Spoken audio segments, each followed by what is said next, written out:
Bom, item 25 do nosso material didático, o Concílio Católico de Éfeso. Bom, o que era a cidade de Éfeso? Para você já entender esse concílio católico agora. É o ano 431 da era cristã. O ano 430 foi o ano da morte de Agostinho de Hipona. Nós estamos estudando o ano 430, né? Quando falando do Crisanto, dos anabatistas novacianos, esse também foi a morte de Agostinho de Hipona, que foi aquele grande pagão do catolicismo.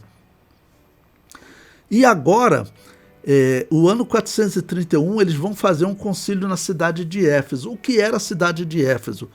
Era o centro mundial do culto da religião da Babilônia. A religião da Babilônia, a cidade da Babilônia mesmo tinha já enfraquecido, tanto que ela vai desaparecer na história, ela desaparece, né? Mas o culto dela estava espalhado em Roma, Grécia, entre os cananeus, entre os celtas, a religião de Baal, no Egito, no mundo todo. E a cidade de Éfeso, por que ele era o centro? Porque na religião da Babilônia, o culto mais popular era o culto da deusa mãe, ou da mãe de Deus. E o que eles vão fazer nesse concílio?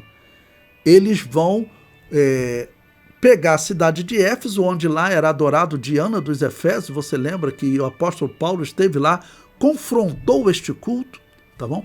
O que a Igreja Católica vai fazer? Ela vai fazer um concílio lá nessa cidade, onde Semíramis, a deusa da Babilônia, era adorada como Diana dos Efésios, e lá nessa cidade eles pegam todo o culto de Semíramis e Diana dos Efésios, que era a mesma personalidade, e colocam em Maria.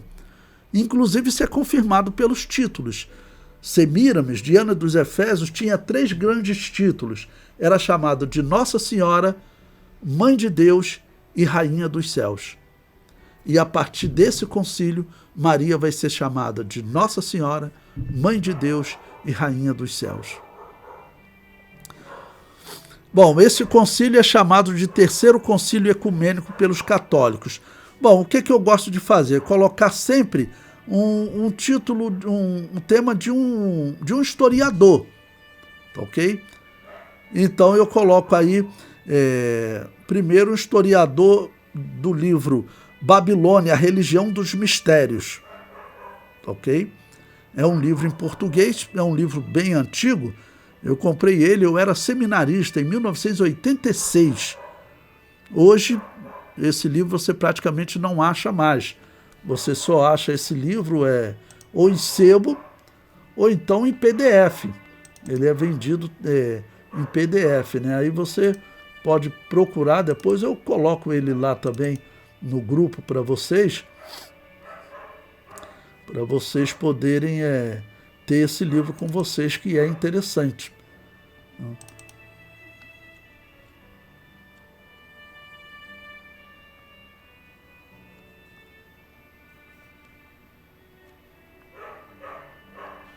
Deixa eu procurar aqui, já vou colocar lá para vocês.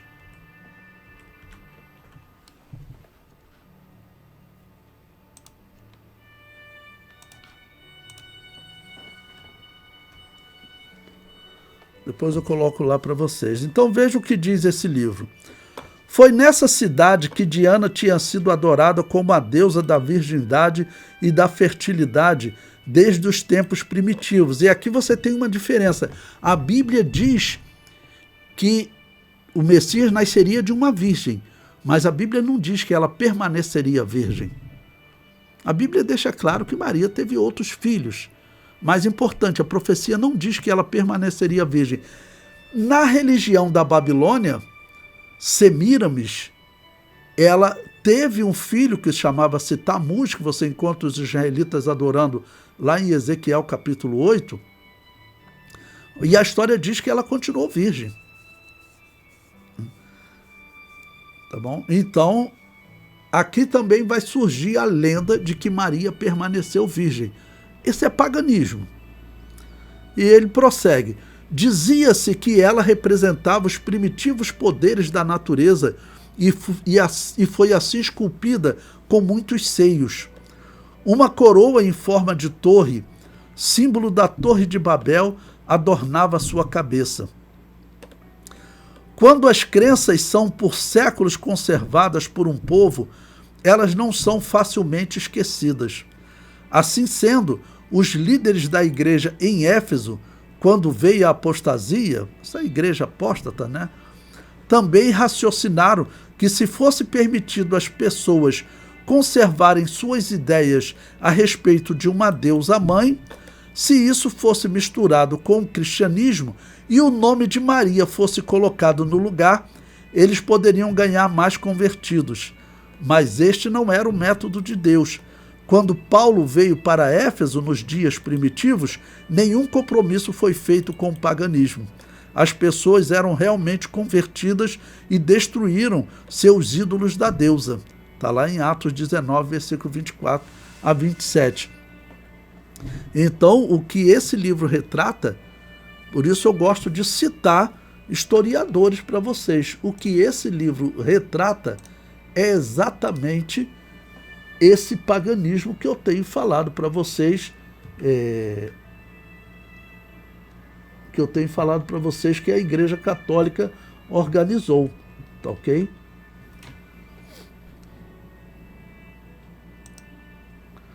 Olha, eu acabei de colocar 2 livros lá no grupo para vocês.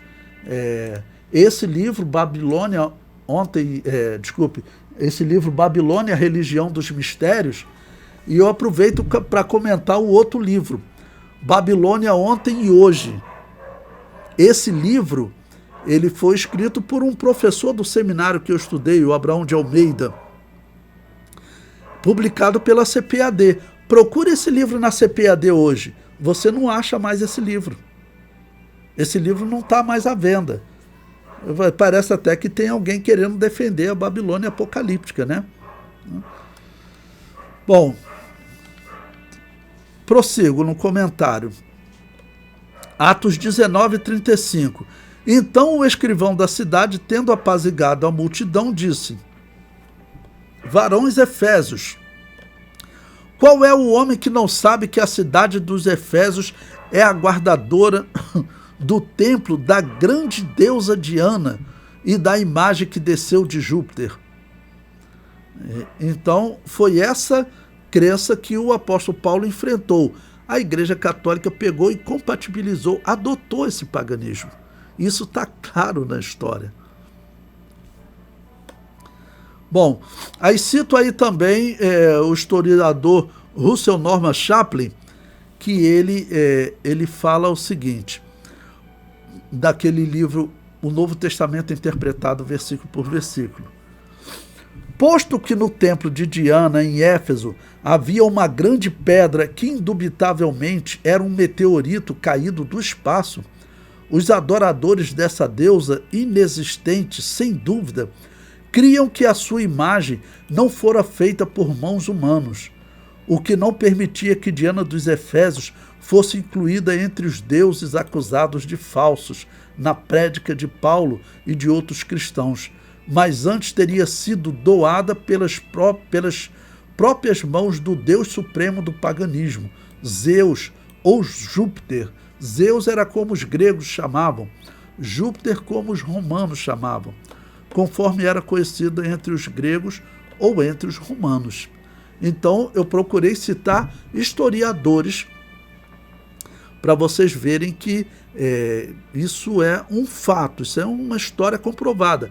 Esse problema que nós estamos enfrentando, das igrejas se aproximarem da Igreja Católica, isso é um erro terrível, irmãos. Isso é um erro terrível. Está se aproximando do paganismo. A igreja cristã está caindo no mesmo erro que Israel caiu diversas vezes adotando o paganismo.